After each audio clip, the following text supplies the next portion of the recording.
ప్రధానమంత్రి నరేంద్ర మోదీ పంజాబ్ పర్యటనలో జరిగిన భద్రతాలోపంపై విచారణకు కేంద్ర హోంశాఖ 3 సభ్యులతో కూడిన కమిటీని జనవరి 6న ఏర్పాటు చేసింది.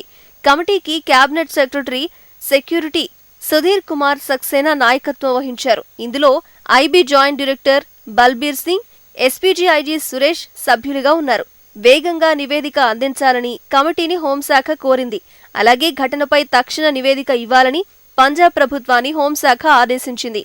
కోవిడ్-19 సవాళ్లు కొనసాగుతున్నప్పటికీ 2021-22 ఆర్థిక సంవత్సరంలో భారత ఆర్థిక వ్యవస్థ ప్రపంచంలోనే వేగవంతమైన ఆర్థిక వ్యవస్థగా నిలవనుందని జాతీయ గణాంకాల కార్యాలయం వెల్లడించింది. ప్రస్తుత ఆర్థిక సంవత్సరం ఎకానమీ 9.2% వృద్ధిని నమోదు చేసుకుంటుందని, ఈ స్థాయి వృద్ధి రేటును ప్రపంచంలో ఏ దేశమూ సాధించే స్థితిలో లేదని పేర్కొంది. 2030 నాటికి ఆసియాలో జపాన్ను పక్కకు నెట్టి భారత రెండో అతిపెద్ద ఎకానమీ ఆవిర్భవించే అవకాశం ఉందని ఐహెచ్ఎస్ మార్కెట్ వెల్లడించింది. అలాగే దేశ జీడీపీ జర్మనీ, బ్రిటన్లను దాటి ప్రపంచంలో 3వ స్థానానికి ఎదిగే వీలుందని పేర్కొంది. ఈ మేరకు జనవరి 7న ఒక నివేదికను విడుదల చేసింది. కేంద్ర జలశక్తి శాఖ మంత్రి గజేంద్ర సింగ్ షెకావత్ జనవరి 7న జాతీయ జల అవార్డులు 2020ను ప్రకటించారు. ఇందులో ఉత్తమ రాష్ట్ర విభాగంలో ఉత్తరప్రదేశ్కు ప్రథమ బహుమతి లభించింది. ఉత్తరప్రదేశ్ తర్వాతి స్థానాల్లో రాజస్థాన్, తమిళనాడు రాష్ట్రాలు నిలిచాయి. ఆంధ్రప్రదేశ్లోని వైఎస్ఆర్ కడప జిల్లాకు కూడా అవార్డు లభించింది. వైఎస్ఆర్ జిల్లా సౌత్ జోన్ పరిధిలో ఉత్తమ జిల్లా కేటగిరీలో 2వ స్థానం సాధించింది.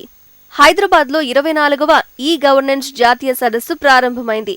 2 రోజుల పాటు జరిగే ఈ సదస్సును జనవరి 7న కేంద్ర శాస్త్ర సాంకేతిక శాఖ సహాయ మంత్రి జితేంద్ర సింగ్తో కలిసి తెలంగాణ ఐటీ శాఖ మంత్రి కె తారక రామారావు ప్రారంభించారు.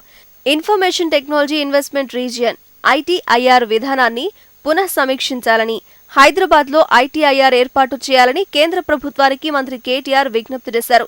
రాష్ట్ర ఆవిర్భావ సమయంలో 57,000 కోట్ల రూపాయలుగా ఉన్న రాష్ట్ర ఐటీ ఎగుమతులు 7.5 1.47 లక్షల కోట్ల రూపాయలకు చేరాయని, ఈ రంగంలో రాష్ట్రానికి మరింత ప్రోత్సాహమివ్వాల్సిన అవసరం ఉందన్నారు. కోవిడ్-19 వ్యాక్సినేషన్లో భారత్ మరో కీలక మైలురాయిని అధిగమించింది. 2022 జనవరి 7వ తేదీ నాటికి దేశంలో 150 కోట్ల డోసుల కోవిడ్ టీకా పంపిణీ పూర్తయింది. ప్రభుత్వం తెలిపిన వివరాల ప్రకారం దేశంలో కరోనా టీకా పంపిణీ 2021 జనవరి 16న ప్రారంభమైంది. కరోనా టీకా డోసుల సంఖ్య 2021 అక్టోబర్ 21వ తేదీ నాటికి 100 కోట్లు దాటింది. ఇప్పటి వరకు దేశంలో వయోజన జనాభాలో 91% మందికి పైగా కనీసం 1 డోసు టీకా వేసుకున్నారు. 66% మంది 2 డోసులు తీసుకున్నారు. అర్హులైన కౌమారుల్లో 22% మందికి మొదటి డోసు అందింది. 2022 జనవరి 3వ తేదీ నుంచి మొదలైన వ్యాక్సినేషన్లో అర్హులైన 22% మంది బాలబాలికలు టీకా వేయించుకున్నారు.